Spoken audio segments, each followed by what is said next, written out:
और मैं उम्मीद करता हूँ कि आइंदा रमज़ान का महीना बिल्कुल साया फगन होने वाला है। अब 10-12 दिन का टाइम है, रमज़ान का महीना शुरू हो रहा है। आइए इस आने वाले रमज़ान को अपनी ज़िंदगी में एक बेहतर चेंजिंग का हम महीना बना लें। हमारे अंदर जो बुरी आदतें हैं, कोई बीड़ी पी रहा है, कोई सिगरेट पी रहा है, कोई गंदे काम में लगा हुआ है, कोशिश कीजिए कि आने वाले रमज़ान में हम बुरी आदतों को छोड़ने का महीना उसको बना लें। रमज़ान हमारे अंदर बहुत सारी चेंजिंग लाता है। अपने अंदर एक अच्छी चेंजिंग, एक अच्छा परिवर्तन, एक अच्छी तब्दीली का महीना रमज़ान को बनाइए, बढ़ने। लेकिन माँ बीमार है, बाप बीमार है, औलाद को इतनी भी फुर्सत नहीं कि अपने बीमार माँ बाप का वो 2 मिनट बैठ कर के हाल चाल पूछ सके। बीवी को बड़ी शिकायत है, शौहर मेरा ख्याल नहीं रखता, शौहर मेरी पसंद का सूट नहीं लाता, शौहर मुझे सोने का जेवर नहीं दिलाता। लेकिन उस बीवी को ये एहसास नहीं कि वो अपने शौहर की खिदमत में कितनी कोताही कर रही है। उसूल बता दिया अल्लाह ताला ने इस आयत के अंदर, वैलुल लिल मुतफ्फिफीन, बर्बादी और जहन्नम में नाप तौल में कमी करने वालों के लिए। बर्बादी है उन लोगों के लिए जो डबल स्टैंडर्ड अपनाते हैं, जो दोहरा पैमाना अपनाते हैं, जिनका देने का मेयार अलग होता है और लेने का मेयार अलग होता है। जब लेने का नंबर आता है तो पूरा पूरा लेते हैं, और जब देने का नंबर आता है तो डंडी मार करके देते हैं। अल्लाह ने फरमाया, अला यज़ुन्नु उलाइका अन्नहुम मबऊसून, क्या इनको ये पता नहीं है कि कल क़यामत के दिन इनको उठाया जाएगा। इनको कल क़यामत के दिन अल्लाह ताला उठाएगा। लियौमिन अज़ीम, वो बहुत बड़ा दिन होगा। यौम यक़ूमुन नासु लिरब्बिल आलमीन, वो क़यामत का दिन होगा जिस दिन सारे के सारे लोग अल्लाह की बारगाह में उठाए जाएंगे। ये करप्शन क्यों नहीं ख़त्म हो रहा है? ये चोरी क्यों नहीं खत्म हो रही है? ये रिश्वत क्यों ली जा रही है? ये हरामखोरी क्यों हो रही है? यही डर नहीं है हमारे अंदर, यही खौफ हमारे अंदर नहीं है कि हमें अल्लाह की बारगाह में जाना है और अल्लाह को हिसाब देना है।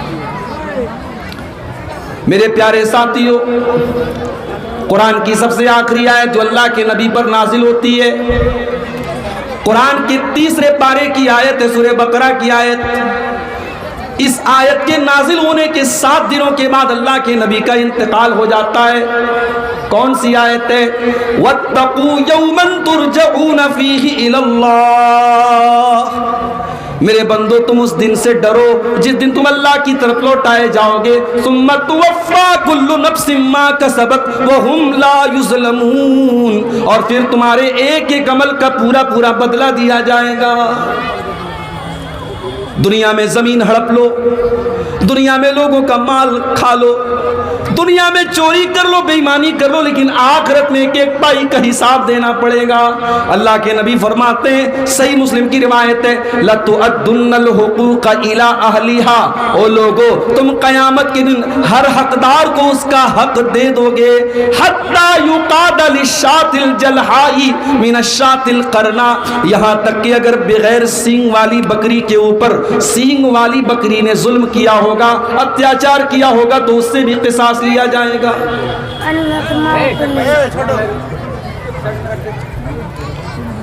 जुल्म करने वाला याद रखे कि क़यामत के दिन उसके जुल्म का पूरा पूरा बदला दिया जाएगा। दुनिया में हमने किसी का माल हड़प लिया, बदले में हम माल दे सकते हैं।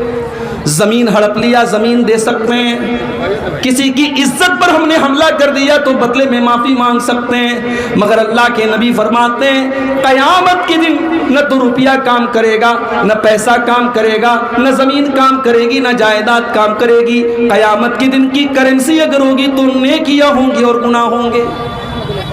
नेकी और गुनाह उस दिन करेंसी बन जाएंगे। जिसका हमने हक मारा होगा, हमारी नेकियां उसको दे दी जाएंगी।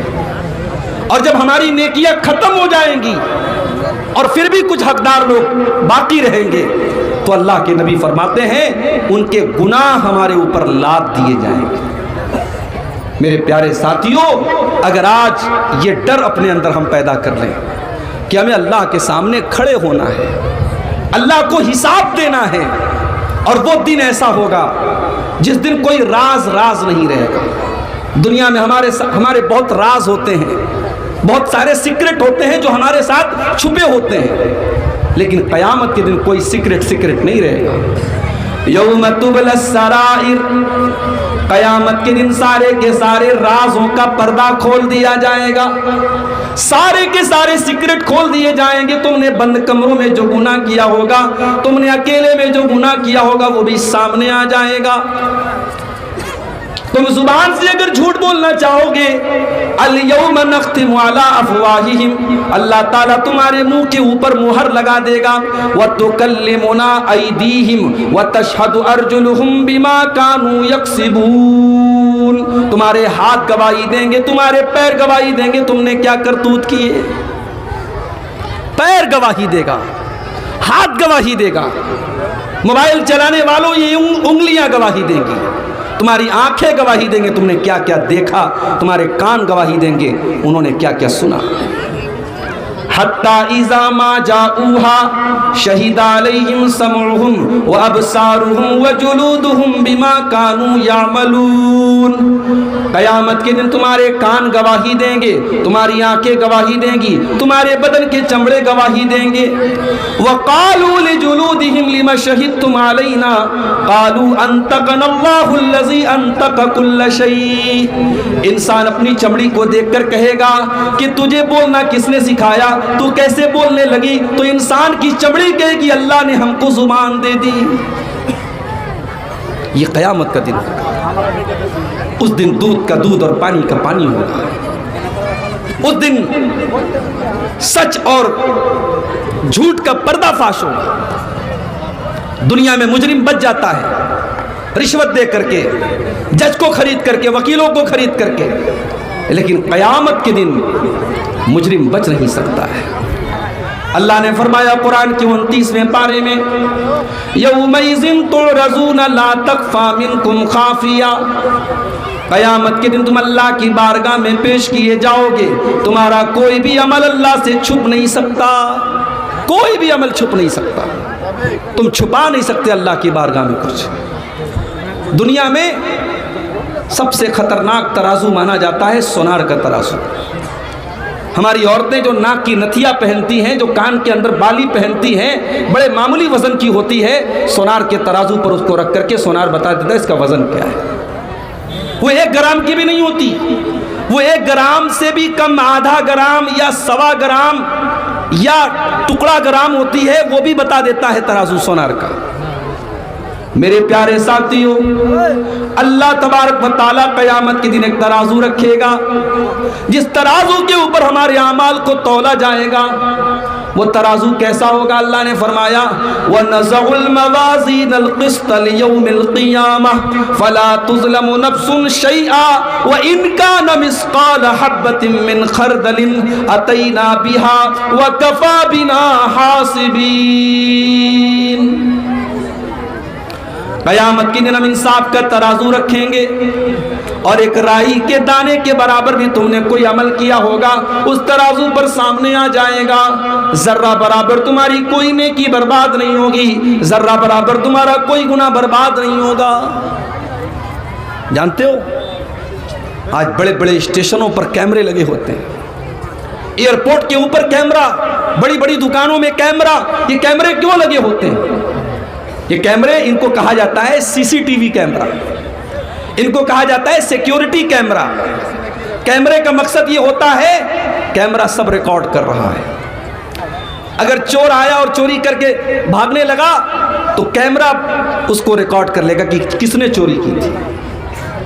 मेरे प्यारे साथियों, ये इंसानों के बनाए हुए कैमरे आज चोरी से बचा रहे हैं।